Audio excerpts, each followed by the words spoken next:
আমাদের সমাজের অদ্ভুত একটা বাস্তবতা আছে, তা কি জানেন?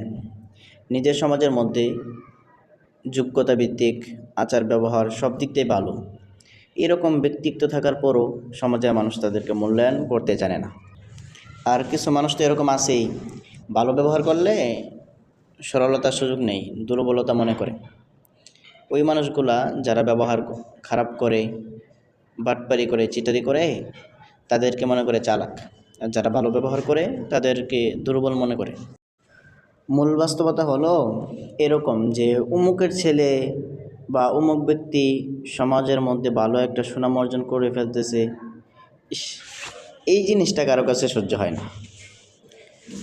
যখনই দেখতেছে সুনাম অর্জন করে ফেলতেছে, কিছু কিছু মানুষ তার ব্যাপারে অনেক ভালো বলতেছে, দোকানপাটে ওর ব্যাপারে আলোচনা হয় যে না, ছেলেটা, ওই ব্যক্তিটা অনেক ভালো, এটা ওইটা প্রশংসা করে, তখন কিছু কিছু মানুষ তার পিছে লেগে যায়। কেমনে তার সম্মান ইজ্জত নষ্ট করা যায়, বা ভালো যে বলে তার শরীরের মধ্যে এমন জ্বালা পোড়া সৃষ্টি হয়, তার আর ভালো লাগে না, খাইতে শুইতে কোনো কিছু করতেই ভালো লাগে না। কেমনে এই ব্যক্তিটার মান সম্মান ডুবাইব, বা এই ব্যক্তিকে যেন খারাপ কয়, এই জিনিসটা কেমনে সৃষ্টি করা যায়, এই জিনিসটাই দান্দায় থাকে সবসময়।